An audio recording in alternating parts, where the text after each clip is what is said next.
I am not interested in two things. One, I never go for a viral video, ever. I've never worked for a viral video. And I don't go for likes. I'm not interested in whether people like me or not. I'm interested in whether people know me.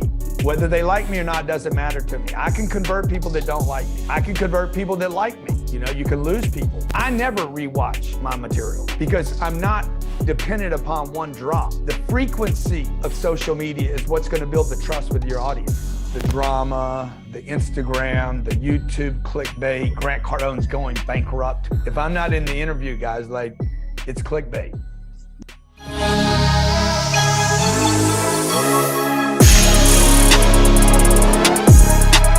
What up, it's Mr. X to the Z Exhibit. What's up, guys? It's Andy Frisella. This is your boy, Frau Monk. This is Ryan Serhant. This is Shingy. Hi, it's Patrick Bet-David. Sonia Zarbatani. This is Director X. Hey, everybody, I'm Forbes Riley. Yo, this is Goldie. This is Amberly Lago. This is Chris Voss. Michael Francis here. Yo, this is Charlie Tuna. Hey, what's up? It's Billy G. And you're listening to The Run GPG Podcast. If I'm going to go hang out and listen to David's next podcast from The Run GPG, you might hear something you like. Peace.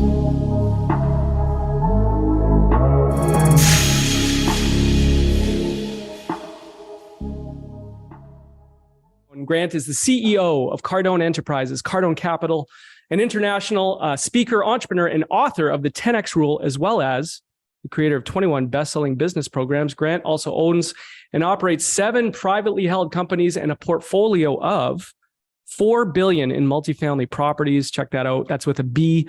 Named the #1 marketer by Forbes magazine. Grant is also the founder of the 10X Movement and the 10X Growth Conference, the world's largest business and entrepreneur conference. As time permits, we're looking forward to talking about sales, marketing, and of course, real estate and Cardone Capital with one and only Grant Cardone. Good to see you again. Welcome to the GPG Mastermind this week. Hey, thank you, man. I love all the work that you're doing, you know, getting so many different people on your shows, and that's awesome. And I look forward to being part of this, and hopefully I'll learn something today either way, but hopefully your audience gets something from this as well. I do thank you for that. You are very busy. I know this. And I'll just jump right into it. You know, coming out of the pandemic and all the weirdness of the lockdowns and everything else, you've had an incredibly busy year. And I know you recorded a couple of TV shows this year. You got the 10X Growth Con coming up. And of course, all you're doing with Cardone Capital, which is super impressive. But looking back on the year, how are you finding time to do all you do, Grant? Like, what does a typical day look like for Grant Cardone? Like, how do you prioritize the big rocks daily? Well, the #1 most important thing today was your interview. So I'm like, we got to do that right. And, you know, what really happens for me in any given day, I don't think about having too much to do ever. I'd rather have too much to do, by the way, than too little to do. I do a lot better, and I'm a lot happier when I got a lot to do. So you know, I would just suggest to everybody, don't complain about having too much to do, because if you keep complaining about it, you'll have nothing to do. And I think everybody, you know, has had the experience of like a day going by in a snap of a finger because you had so much to do, as opposed to nothing to do, and it feels like the day never ends. There's an old saying about, you know, if you want something done, find the busiest person and give them the task, because the person that has nothing to do will not get it done. So I don't really worry about too much I don't think about I got too much to do. I don't really think in terms of that, but I also don't do stuff I don't want to do. You know, I was driving to the office today. I was late. I was doing this interview with O'Leary, and I was a moment late. And then two grown-ups, adults, are driving through our private parking lot here at the office on bicycles, and I almost hit one of them. And of course, you know, your response is when you hit somebody on a bike on your property, you want to get out and beat them up first, you know? And so the point of that story is I made time for this thing that just showed up on my radar out of nowhere, wasn't on my schedule. And I made time to be an idiot for a moment and got emotional. So I don't think it's real that people don't have time. You guys make time for whatever happens, the drama, the Instagram, the YouTube clickbait, Grant Cardone's going bankrupt video that you guys find time to watch, where somebody basically breaks down my company, but they don't have me in the interview. If I'm not in the interview, guys, like, it's clickbait. So It's a good breakdown. Yeah, it's a good breakdown. I mean, they come for the tallest tree, right? The tallest nail. I want to ask you, before we get to real estate, Cardone Capital, branding and marketing. I want to ask you about branding and marketing, because it's hard to find someone who's more prolific on social media than you, right? Grant Cardone, the Cardone brand. I've said this many times. I call you Mr. Content, right? Forbes named you the number one marketer, and obviously many agree with that. There might not be an exact blueprint to what you've done and what you're doing. I think you have 15 million followers on social. And then I've heard you say this, that you have an additional 150 million that see your content regularly. So that's massive. So it'd be really good to get your perspective on branding and marketing, especially for those on the call today who are in a service industry like real estate. Is there a formula or recommendation that you see with personal branding? Well, the first thing I would tell you guys to do is pretty much disregard everything that you're hearing about marketing. It can't be true because it's outdated, because these platforms did not exist, period, end of story. The measuring of metrics, ROI, these are mythologies. These are accounting people that wanted to somehow put some valuation on marketing. So they're like, okay, I spend $1, you get, $2 back. He's a damn accountant. Accountants are not creators. Accountants are not entrepreneurs. Accountants are dealing with the past. I have an accounting degree. You do not create finances as an accountant. You account for finances that have already happened. You create budgets that are arbitraries.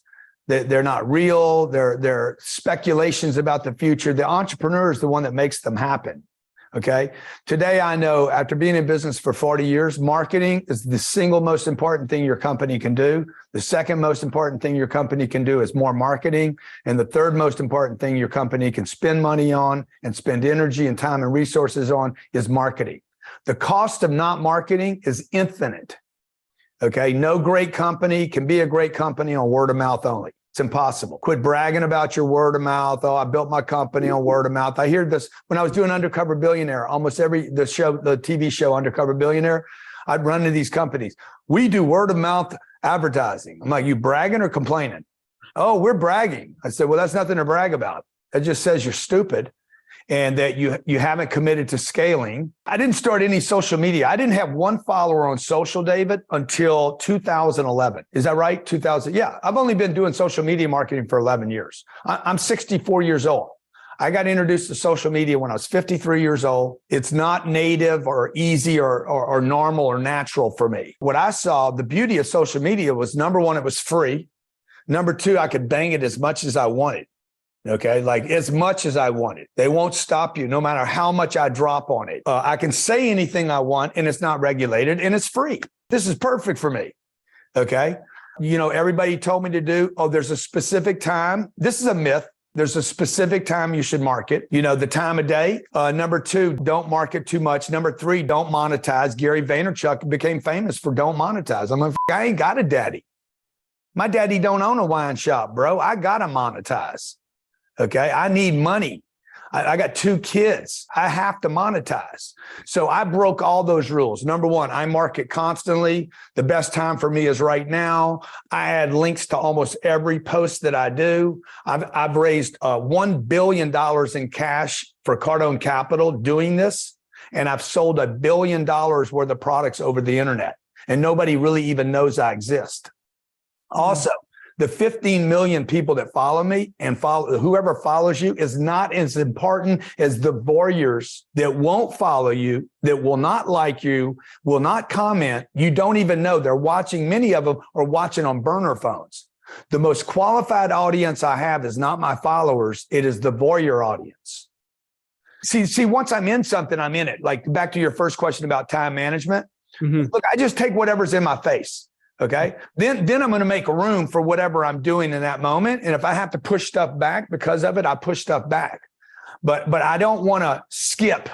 You don't want to miss a moment. Some of you know me. Some of you never heard of me. Some of you that know me probably break into a couple categories. I don't like him.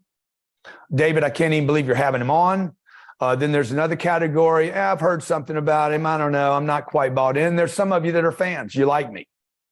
Okay. So now I have an opportunity right now for those that don't like me or don't know me to actually change their mind about me and know me. And this goes back to your question about the marketing piece. I am not interested in two things. One, I never go for a viral video ever. I've never worked for a viral video. I've never tried to get 15 million views. My daughter has more views on a TikTok that she did than I have on any video that I've ever done.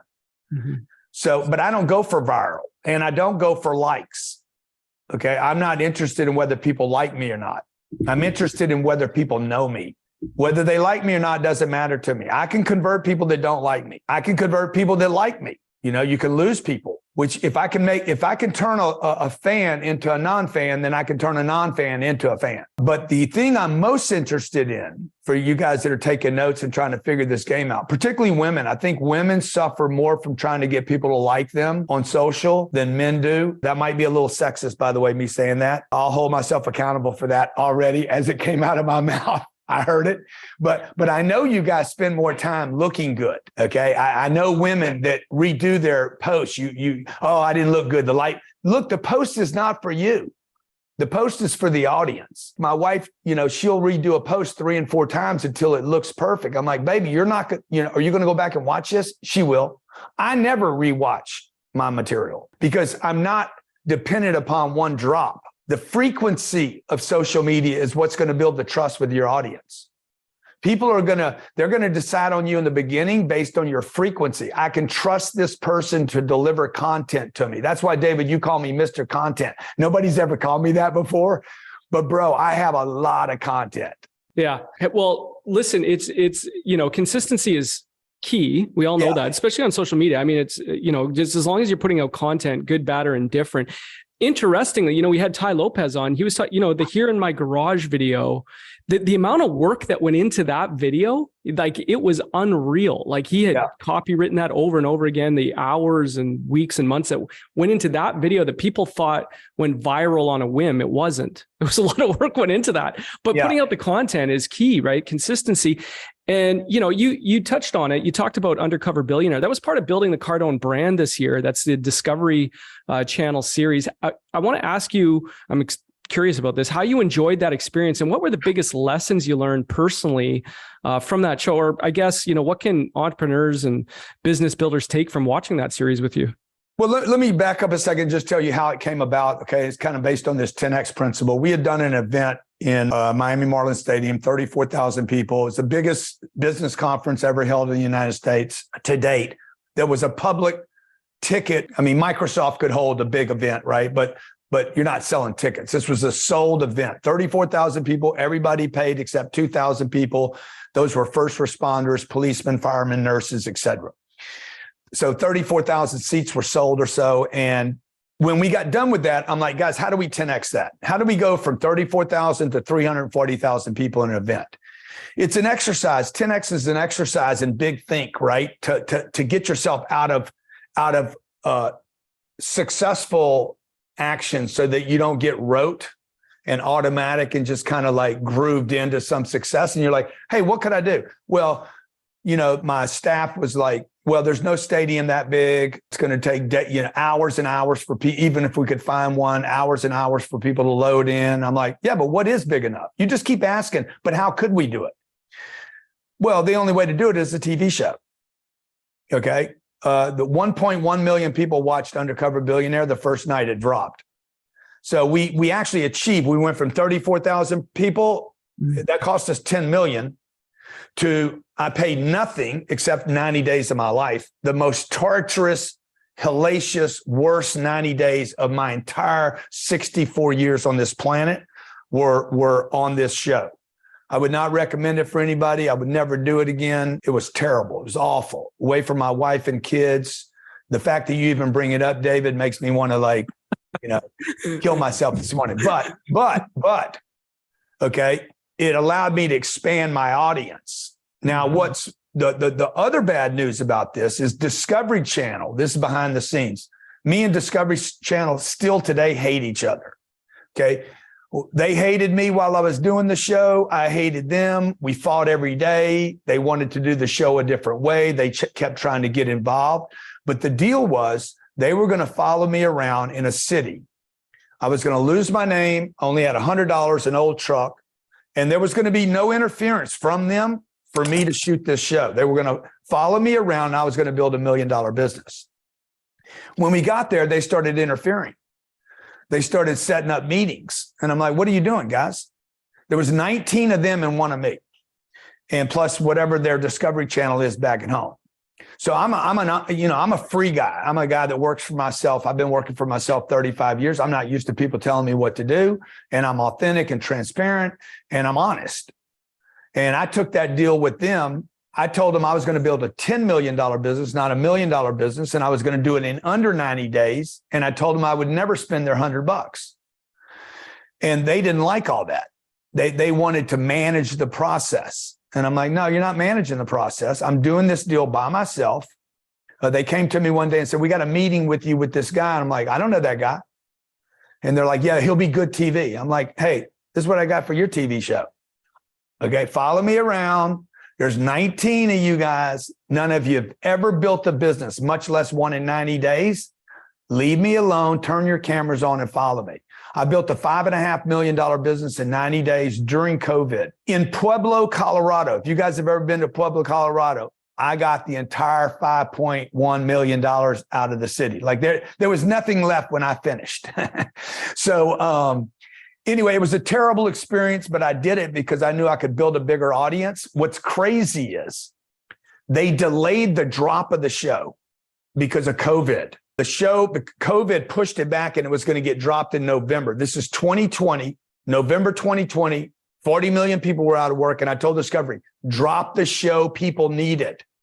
And they're like, no, Grant, TV dies during Thanksgiving. I said, not this Thanksgiving. Everyone is home. No one's traveling. People need this show. They need to see a guy actually making it during COVID, building a business out of nothing.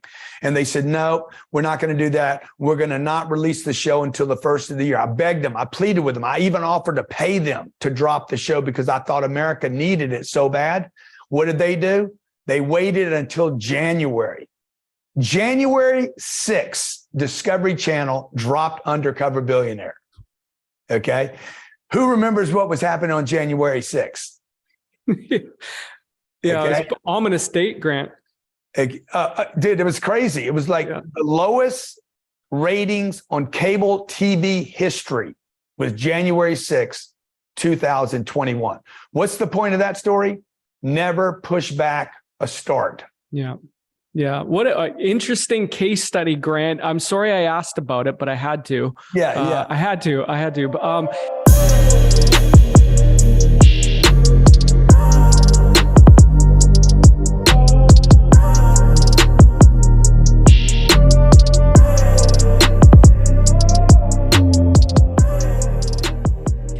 but you also mentioned it, and I'm fascinated by this, is disproving the myth that you need money to make money, right? Like they gave you $100 to start, correct? And you said, I don't want it.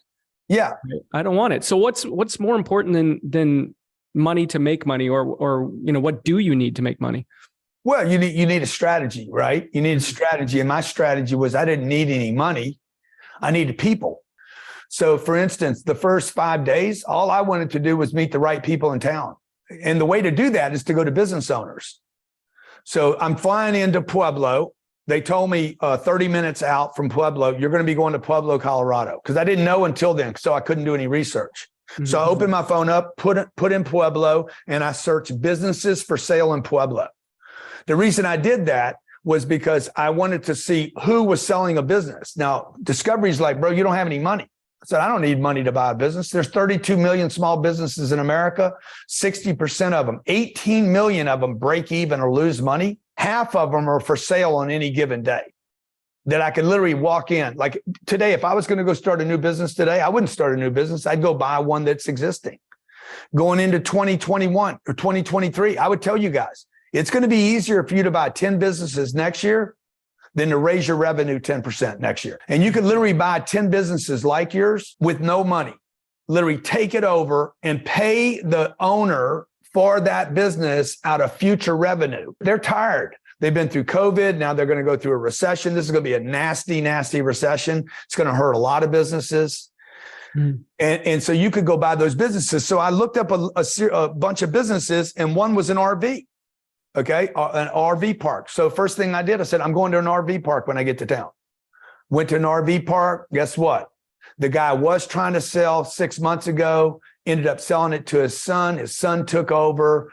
They have 60 RVs that are empty, one of which I ended up sleeping in rather than my truck. We tried to buy the show from Discovery. They've done nothing with it, by the way. They bombed it. They've ruined $1 billion enterprise. They had a hit show the first year and they destroyed it. Just goes to show you, man, when you start changing stuff that's working, don't do that. You got something working, lean into it. And they messed the show up. So we tried to buy it from them. We're still trying to buy it again. But until I can buy it, I basically took the show, ripped the show off of Discovery.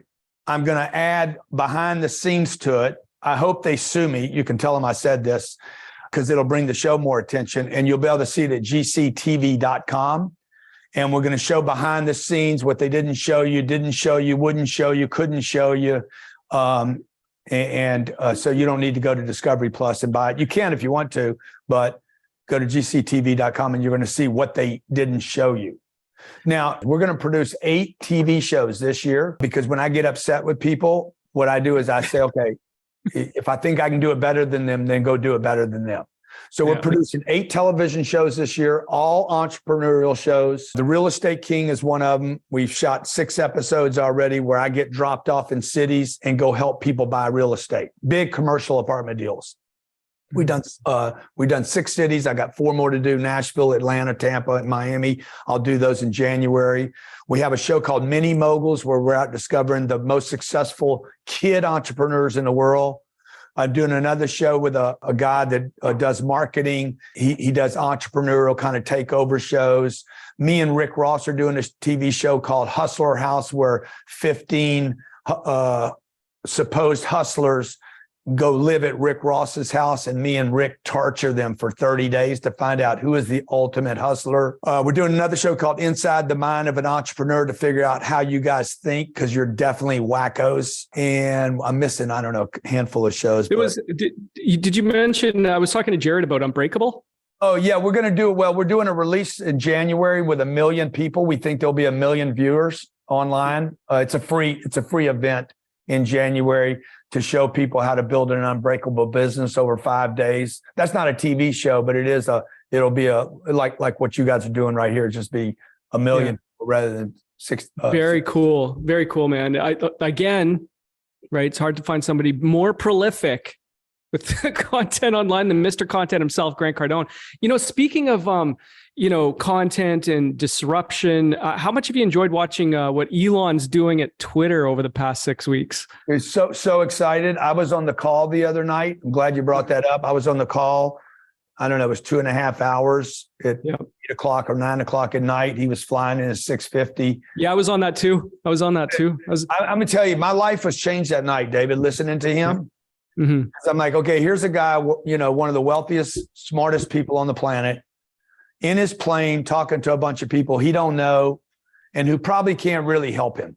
And I was just like transparent, authentic, taking time to share with people. And it inspired me to keep being me, to do that. I get a lot of flack because people don't like whatever my delivery or my confidence or my belief in what I'm saying. I get excited about it. And they take that as like, whatever, right? I don't like it. But, I listened to him, man, and he just gave me permission to keep doing that and not to be, not when you become successful, a lot of people just go into hiding. Mm-hmm. And he hasn't done that. And so it really inspired me to do more stuff on Twitter. I've added a lot of followers since he came on. So I don't know if they've lifted shadow bans on me, or because I've been very outspoken about the vaccine and different things like that are, I think people should be able to have free speech. So I'm very inspired by that. We're going to do this weekend. We're going to take our real estate conference that we're doing there's 2,000 people coming to Miami to go to live.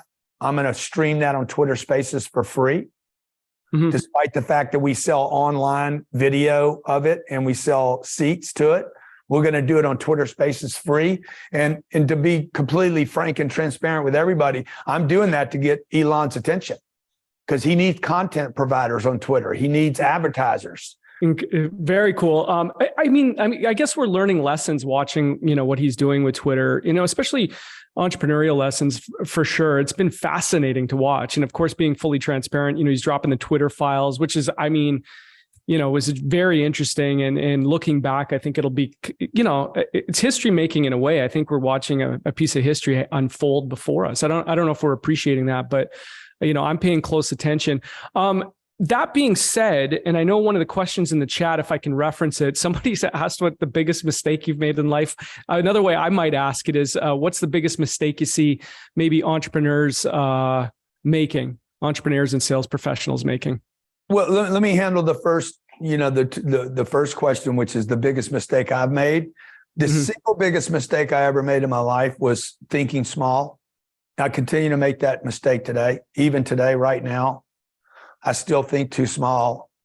I want to pull away from problems I have rather than multiplying them.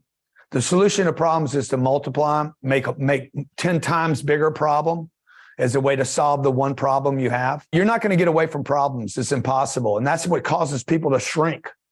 They're trying to pull away from problems. Elon's leaning into them, right? So the second biggest mistake I made, and I interviewed Kevin O'Leary on this, was not doing due diligence on people. And what I mean is asking people hard questions. You tell me you did something, show me. You tell me you invested $500,000 in a project, or you're great at money, or you're hiring an accountant and you're great at money and you're going to manage my money and good, show me your money. Most people do not ask those questions. And I did this back in 2007, trusted this guy. This guy this guy was smooth, man. He started going to my church. He takes us to dinner, brings me in, shows me all his projects, but he never showed me his money. And he ended up ripping me off. And it cost more than the money that it cost me. It's embarrassing.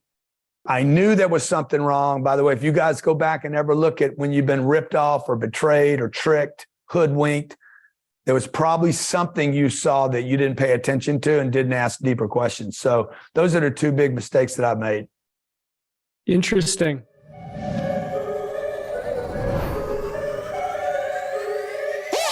Are you a new real estate agent or thinking about getting a real estate license? If so, you're going to want to ask about the Greater Property Group's Agent Scholarship Program. Why pay for the cost of the course yourself when the Greater Property Group will subsidize the cost for you? Make sure you reach out and get all the details on the Greater Property Group's Agent Scholarship Program.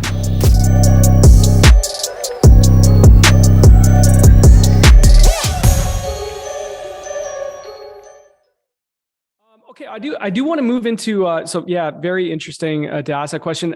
Before we ask about Cardone Capital specifically, you interview and you deal with and you partner with some of the most successful, entrepreneurs, business builders, entertainers in the world. Is there a commonality you see among successful people? Like, is there one, singular, trait that you see among very successful people? Well, yes. The one thing that's really I'll just tell you behind the scenes, I've interviewed Usher, Mayweather. I put on these big stages, right? I don't know, Donald Trump, Kevin Hart, Dana White, John Travolta, Kevin Turner that worked with Sam Walton and Bill Gates. These people get nervous too, man. I've seen some of these people shake, sweat. I had a guy, he's worth $12 billion, Tillman Fertitta, man. He got on that stage. I had to make him comfortable. I mean, this is a guy with a 300-foot yacht, multiple planes, helicopters, 600 restaurants, $1 trillion worth of revenue over his career. Still gets nervous. I've seen Broadway stars, man. I mean, A-list celebrities, nervous. That's one thing. The second thing is, and I learned this from an interview with Kevin Turner that worked with Sam Walton and Bill Gates and Ken Griffin. The super successful people are not content people. You guys call it happy, but you're confusing it with contentment. They're happy. They're just not contented. They're divine. It's what Kevin calls divine discontentment, and that gives me approval. The positive part of that, it gives me permission to be a bit not satisfied, right? Because my whole life, basically, I had a psychologist or psychiatrist or some health and fitness magazine or mental health magazine telling me I had a problem because I'm never completely satisfied. And the truth is, I think that's God's way of getting you guys to keep pressing to your next level, your next potential. And you know, in my house now, we're not looking to be satisfied. We don't want to be satisfied. We're always reaching for our potential. My wife's always pushing me to do more, be more, impact more, help more people, create more wealth for myself, for other people. Like we have permission now to be more. There's nothing wrong with me or you because I want more. Well, then why that should be everybody. Why would I be happy with what I'm doing if I know I can do more? Yeah, 1,000%. I love that. That's such a fantastic breakdown. I think it's I think it's important to know, you know, even, you know, captains of industry, and I interview, you know, the same people you interview, and it is incredible how nervous they get. And, you know, for anybody listening, you know, the more you do it, you still get butterflies, but they just fly in formation after a while, right? So that's it. You just got to learn to like break through it. But fantastic breakdown, Grant. Really appreciate that. Now, I do want to ask you about Cardone Capital because this is fascinating to me. What you're doing with that? It's a like a real estate syndication. If I'm correct, right? Where you pool money from retail investors to buy, you know, multifamily properties. That's what you're doing, right? What's interesting about Cardone Capital, for those that don't know, and you can correct me if I'm wrong, is you're bringing the product to a retail investor, which otherwise the Goldmans, the BlackRocks, people that, you know, can't invest in these products, and you're bringing it to a retail investor, which I find fascinating. So how big is that opportunity for Cardone Capital and for the retail investor? So, you know, there's a number of things that we're doing that has never been done and very different than what Wall Street particularly has done. Mm-hmm. I'm going to go back to your comment about Elon. Okay. I wrote a book called If You're Not First, You're Last. And it was a book about, I was trying to figure out, I write my books for me. Mm-hmm. I'm trying to figure out something. I have a problem. Okay. Like no one knew me 10 years ago. I wrote a book called, the book was like, what would I have to do to get known to be first of mine in a bunch of different industries? Because I had a problem. I was only known in one industry and the industry got hammered in 2008. My income got hammered. I didn't have customers. They got cut in half. My prices went down. My family was at risk. It just got terrible in 2008 for me. So I'm like, oh my God, not enough people know me. Okay. I was dependent upon one industry. Now we're in 50 industries 10 years later. So I wrote in this book, look, you make a list of what your competitor won't do and do it. This is why Elon bought Twitter, by the way, I believe. I don't know this to be true 100%, but I believe he bought Twitter because he can do with it what Washington Post, CNN, CNBC, and Fox News will not do, which is share the truth. And there's a whole big giant ass audience out there that's like, I will pay for the truth. I'd rather pay for the truth than get lies for free. And I think he's doing what, you know, what is it called? Mass media or the mass media, whatever they call them, right? Mainstream media. mainstream media. Yeah, what mainstream media won't do. So that's kind of what I'm doing in some of these spaces that I'm in, right? I'm making a list of what will my competition not do to the Cardone Capital. So I basically looked at who would I want to become in the future. Okay. Well, when we start building real estate out, I don't want to become my uncle that had 80 apartments. I want to become Blackstone, Harbor Group that's got 100,000 units. Starwood's got 140,000 units. These companies are worth, you know, Blackstone added 30,000 units last year. 10,000 are in Florida. Okay. So what will they not do? First of all, Blackstone only takes money from institutions, hedge funds, and, you know, big Hartford, $58 billion pension funds, CalPERS, Teachers Credit Union. They don't talk to Annie, my you know, personal executive. that's a non-accredited investor. They don't care about her. They care about big money, sovereign funds. So what won't they do? Number two, they don't have long-term 10-year cycles. They have short 3-year cycles, 3 and 5 year funds. They tell you that's for you. It's not for you. It's for them so they can get their exit fees. Okay. So we didn't build a 3 or 5 year fund. They don't pay people every month. They pay people every quarter. We pay people every month. So what we did was we went to the retail investor. We use social media. They don't use it at all. Okay. We don't ever go to rich companies or super wealthy people. We give accredited and non-accredited, $25,000 investor, a $5,000 investor, or a $25 million investor, exactly the same returns invested in the same deal. We pay every single month. We have a 10-year cycle. We don't do redemptions. Okay. Blackstone offers redemptions. You guys know why they offer redemptions? Because where they get their money from, like MetLife, requires there to be a provision for redemptions, because they know at the very beginning of a downturn like we're in right now, they'll make a phone call, Hartford or New York Life, hey man, we need $2 billion, or the Florida State Pension Fund, we need our $2 billion back, and Blackstone will send them the money back, and you guys are left holding the bags.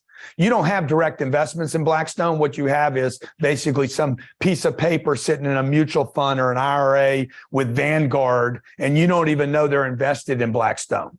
Yeah. We also pass on all the benefits that I, as an owner, would get in those assets, and Blackstone does not give that to you. But it's not just Blackstone. It's Blackstone, Starwood. It's the whole list of guys that run real estate in America.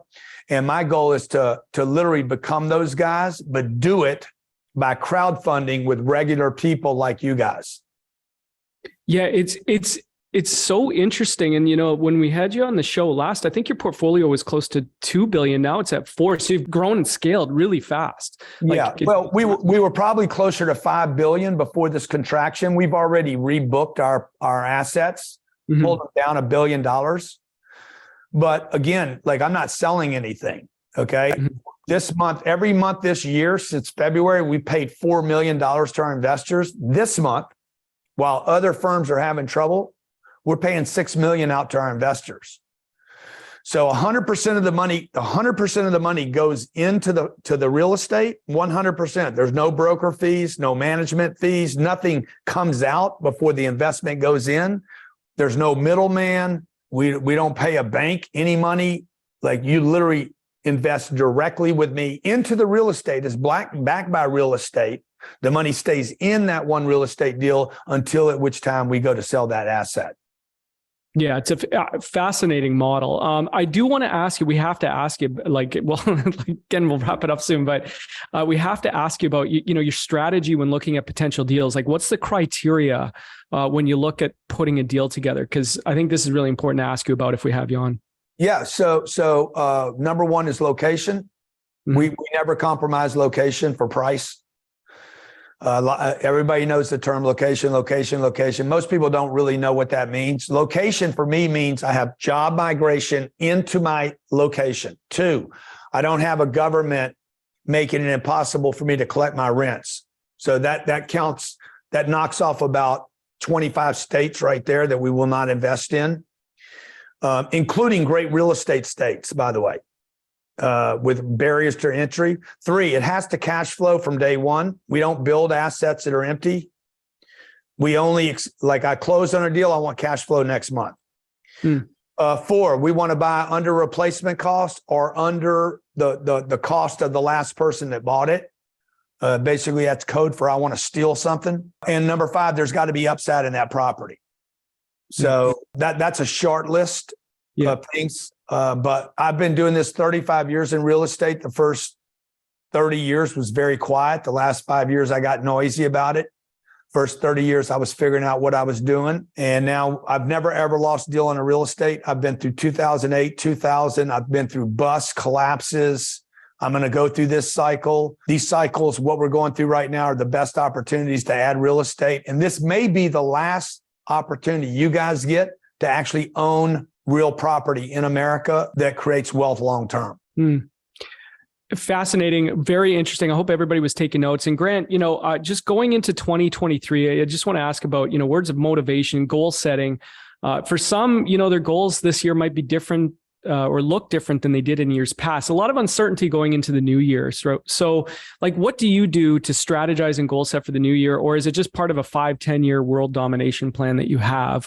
Or what do you specifically do to, goal set for the new year? And what should people be thinking about? Or what's the most important thing for entrepreneurs, sales professionals to think about?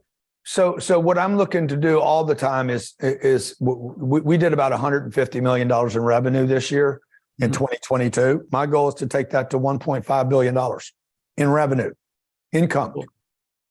So gross top line income. Now, how do I do that? Now, what I have to do is I got to start working on how do you do that? You cannot grow a business 10 times. I cannot grow that much revenue with the audience that I have. And I can't spend enough money in advertising to do that. So what do I have to do? How do I do it? Goes back to the question earlier. Everybody's going to tell me I can't do it, but how could we do it? If we could do it, how could we do it? Well, I know that there's that much money on planet Earth. The leader, the visionary, has to be convinced completely this is possible. You guys have to be convinced, because if you have 2 people working for you, 20 people working for you, or 200, it will not be possible to them. They're not you. You have to hold the vision. So the first thing you got to do is get sold on the concept. So what I just go through this little drill. Okay.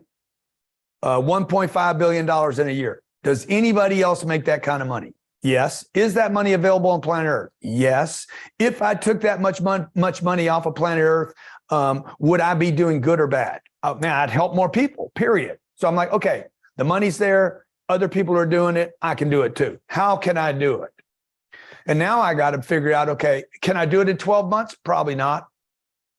Is it a worthwhile goal to work toward? Seems like it to me. Seems like it'd be a lot of damn fun. The one thing I know for sure I need is people. I need more people to know me, more people to work with me, more partners, more investors, more connections. I need more people. I need more haters. I need more people talking about why I'm a piece of garbage and I'm just a con man and a scammer and a jack and, a spammer and a scammer and whatever else they call me, right? And I need a bunch more people waiting for me to go busted and bankrupt. I need my family to be annoyed because I'm not available. Okay, because where I'm going to go, I'm going to leave some of my family members behind. Mm-hmm. They're not going to all take this ride. The ride you guys are on, if you're going to go on a big ride, you're leaving some people behind. Yeah. The people that love you, David, the people that love and support you guys, they say they love and support you, but you got to understand what they're saying to you is, I love and support you the way you are. And those people unconsciously do not want you to change. They are threatened by your change. So just be aware of that going into 2023. It also sounds like you're hard on yourself, Grant. Sounds like you're hard on yourself, but yeah. Very. And that gives me permission to be hard on other people. Yes. Yeah. No, it's an interesting conversation. I think it's important to take stock of where you are and where you're going. I always say work backwards from where you want to be. Yep. 2023 is going to be interesting for a lot of people. So I hope everybody's been paying attention to what Grant says there. To wrap things up, I know there's a couple of questions in the chat. I don't think we have time to get to them. Grant's time is valuable, but coming up, you've got the Growth Con coming up in February, I believe, and the projects you talked about. What do we have to look forward to with your future projects, especially Growth Con? What can we expect there? Did you announce speakers, et cetera? Did you do that? No, we never announced speakers before our event. Everybody's surprised. But I can tell you who we have offers for. I got offers out for Jay-Z, Dave Chappelle, one name I can't mention, but we talked about earlier, the Barry Sternlicht at Starwood. All the people that I want to meet with and talk to, I'm sending invites to.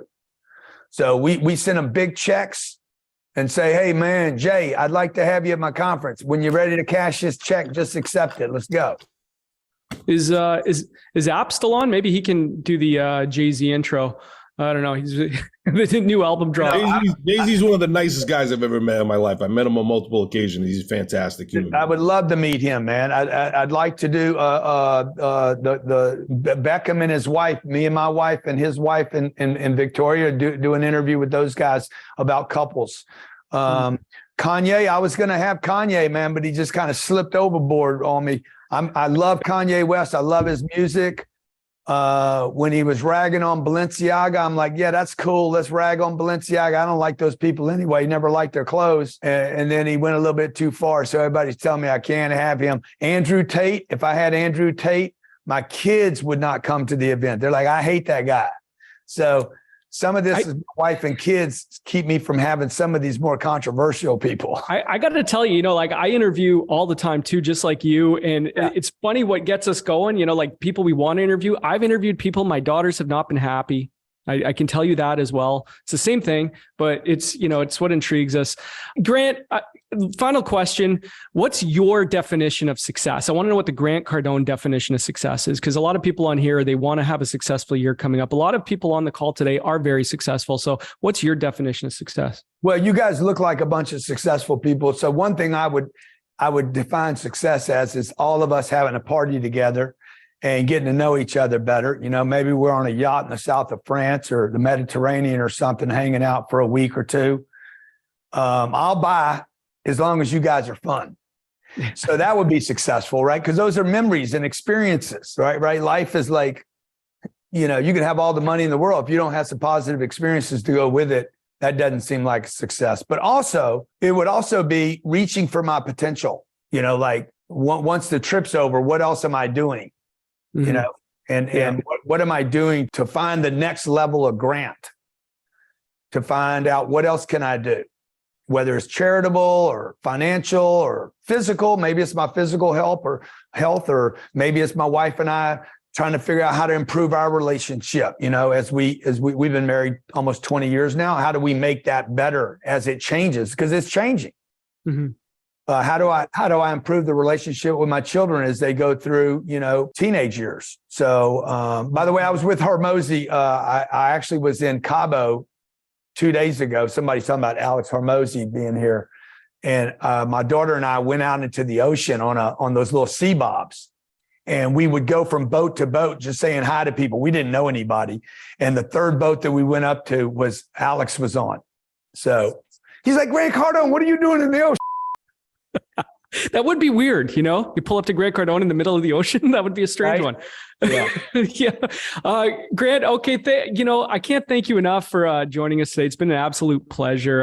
Really appreciate you jumping on. Drop some gems and some knowledge as it relates to branding, marketing, and of course, real estate, the economy, some other things. Can't wait to see you and what you have in store for the new year. Cardone Capital as well, 2023 and beyond. Really fantastic. Where do you want the people to go and obviously follow you on social? Where else do you want everybody to go and click through? If you Google me one time, I'll follow you around the internet forever. So, the thing that I'd most like the audience to do is, you guys check into Cardone Capital, what I'm doing there. I am literally going to change finance. No one has ever done this before, allowing everyday people to invest in institutional quality assets. I am going to buy the best real estate I've ever bought in my life, and I'm going to share it with people just like me. And I'm not going to use the banks or institutions or hedge funds to do it. This has never been done before at the level I'm doing it at. And I'm literally going to build a $40 billion or $50 billion treasure chest of institutional quality assets that your family and my family keep for long periods of time, 10, 20, 30, 40 years. It'll build massive generational wealth.